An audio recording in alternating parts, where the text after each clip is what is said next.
to tomguitar.co.uk right now to check out the free guide, Boost Your Picking Speed by 50%. It covers the 7 most common mistakes everybody makes when they're learning speed picking. If you're making any of these mistakes, then you can't get progress. So check out that guide and hopefully it can help you massively boost your picking speed. That's at tomguitar.co.uk.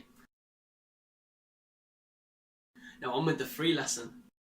I recently heard another YouTube guitar teacher say that when you're learning guitar, you should devote 50% of your practice time to technique, to the physical motions required to play the instrument, and then the other 50% to all of the other skills like scales, theory, improvisation, songwriting and everything like that, ear training, all those other skills, right?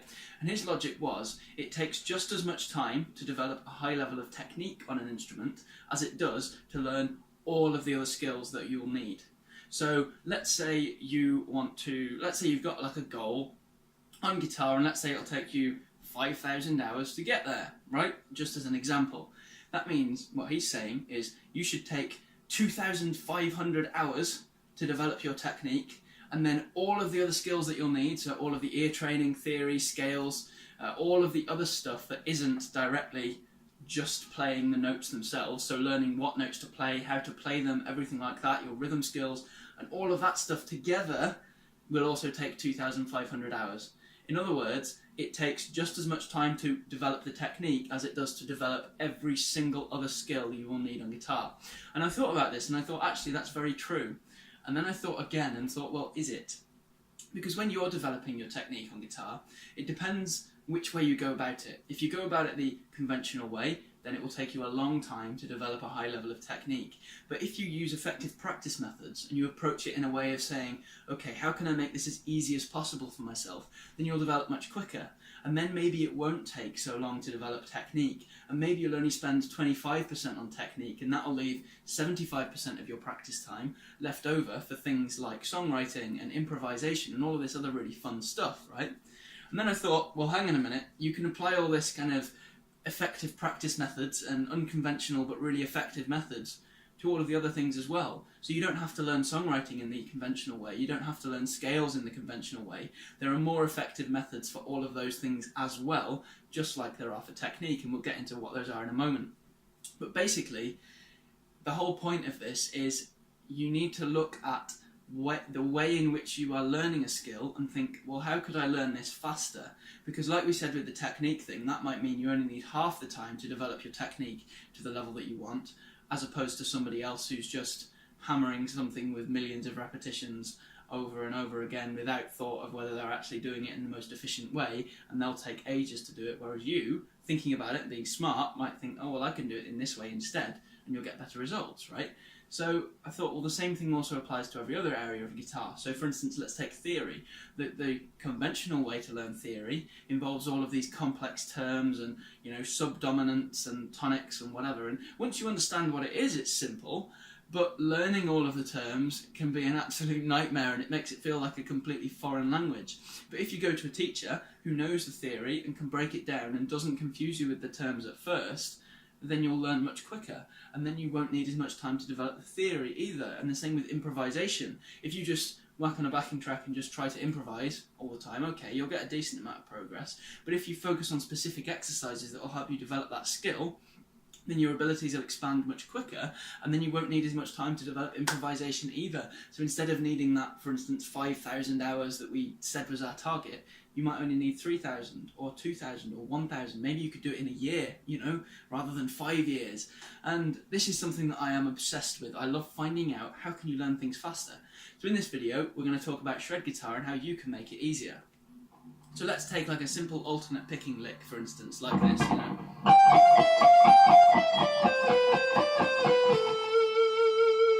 So I'm going on the 15th, 13th and 12th frets of the high E string, and then doing the same on the B string, and then I hit the 14th fret on the G string, okay? And when I hit that 14th fret on the G string, I'm actually using economy picking, but you'll see what I mean in a moment. So I'm going 15, 13, 12, 13, 15, 13, 12. So it's a 7-note pattern. So 1, 2, 3, 4, 5, 6, 7. And on the high E string, I'm going down, up, down, up, down, up, down. and then I switch to the B string and do exactly the same pattern, but because this is alternate picking, and it's an odd number of notes on each string, the first string has gone down, up, down, up, down, up, down, and then when I change strings, I'm playing the same pattern, but now I need to go up, down, up, down, up, down, up, and that's the picking pattern here. So up, down, up, down, up, down, up.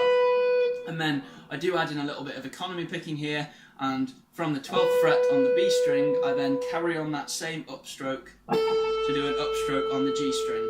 Okay, so the fretting pattern on both strings is identical, so 15, 13, 12, 13, 15, 13, 12, and then on the B string, 15, 13, 12, 13, 15, 13, 12, and then just hit that 14th fret on the G string. Okay, so this is an alternate picking note.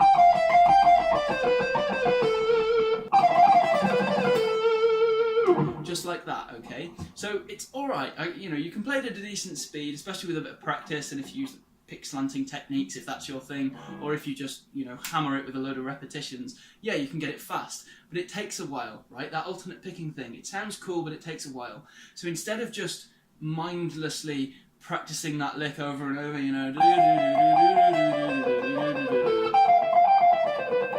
just until you get it fast, what a better approach might be is, okay, well, before I start just doing mindless hours of practice, how can I make this easier to play so it doesn't take as much practice? In fact, could I make it so it takes 1/10 of the time to learn? Could I find out what the main challenges are and remove those completely, rather than trying to smash through the challenges?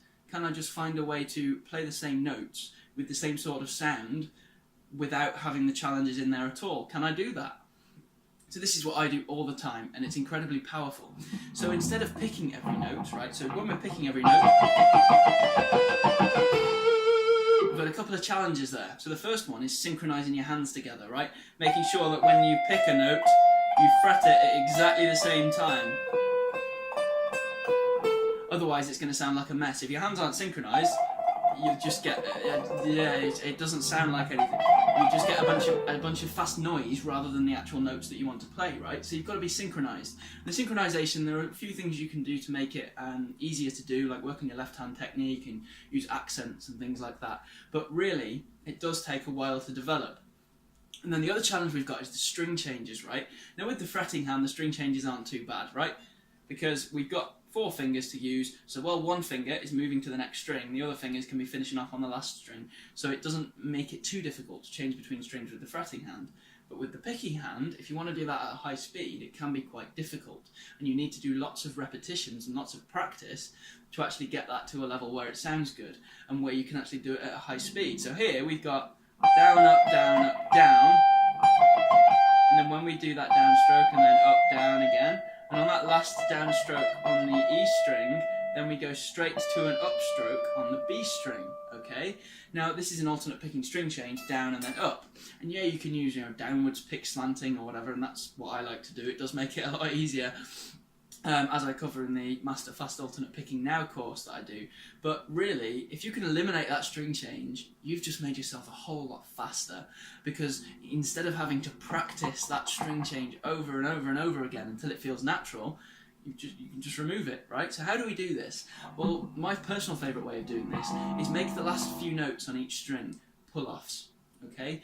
Now, pull-offs, so basically when you're articulating a note on guitar, you can either play it with hammer-ons, pull-offs, or pick strokes. Obviously there are others, but when we're talking about playing fast, that's generally what we do.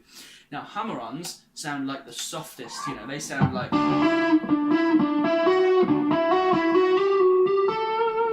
The hammer-ons sound really smooth and flowy. And then the pick strokes, you've got a clear articulation before each note, like da da da da da, That's like the classic, alternate picking sound, that like machine gun sound. And then pull-offs are sort of in the middle, because yeah, if you do them flowy, if you do them, soft, you can get a really legato sound. But when you start combining them with pick strokes, and when you start doing the pull-offs quite hard, you start really, that sounds like a pick stroke almost, And so if I pull off to that note, I can get quite a good articulation there. The same as if if I just pick that note, right? So that means when you combine picking with pull-offs, when you start to speed it up, the difference in articulation is very muddy and you don't really notice it. And you end up sounding like you're pretty much picking every note. So what I mean by this is when you add in a couple of pull-offs at the end of each string, you don't really affect the articulation. Of course, there is a difference, but you can still get that hard, aggressive sound that you get from alternate picking. But because you're doing a few pull-offs, that means your pick has got more time to move between strings. Because instead of only having one note to move between strings, well, let's say you're pulling off 3 notes, or you're playing 3 notes with legato, like that. Oh, well, now I've got all of that time to move to the next string. So it makes everything a whole lot easier to play. And this also, when you're like improvising, for instance,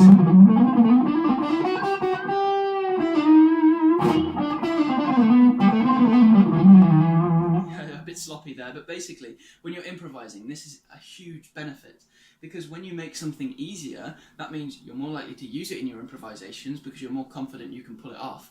And even if you're in a live playing situation where you're distracted, for instance, there's something you need to deal with on stage, but you're in the middle of a guitar solo and you're thinking about that, but you need to focus on your solo at the same time, or if you're nervous, or if it's really hot and your hands are sweaty, well, the easier you can make the things that you play, the more likely you are to be able to pull them off in a situation where not everything is perfect, right? So this is why I use these licks all the time in my improvisations, in my solos, when I'm playing live, everything like that, okay? Because they make it easier to play. So let's take the lick that we did, this alternate picking lick that we were playing.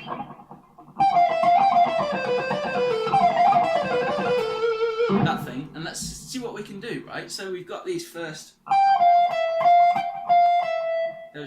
7 notes on the E string. 15, 13, 12, 13, 15, 13, 12. Down, up, down, up, down, up, down, right? Well, what if we substituted the last couple of notes for pull-offs instead of picking them? So we just got... So down, up, down, and then pull off, right?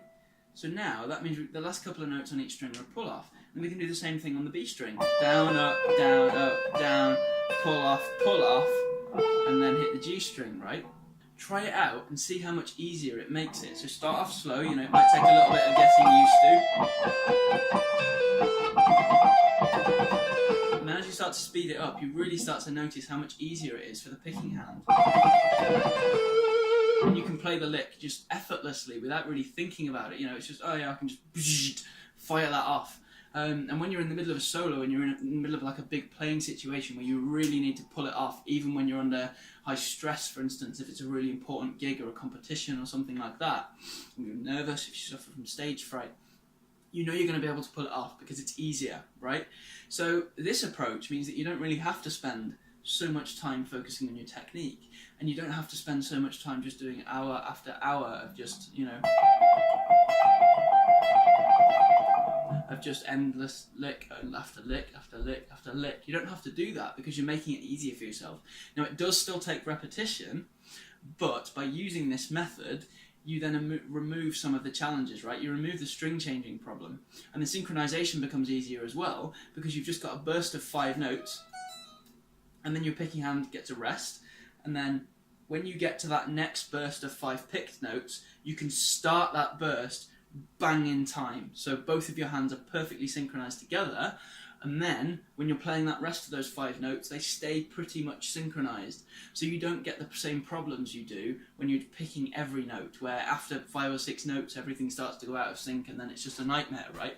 So it's really good for eliminating the picking problems with string changes and eliminating the synchronization problems, okay? And the articulation is pretty much there. It does sound a little bit different, but remember, different isn't worse. Sometimes it's really cool to have that mix of techniques in there.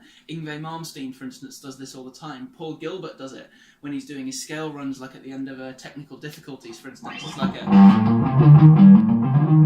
where he's hammering on 3 notes and then doing 3 picked notes, right?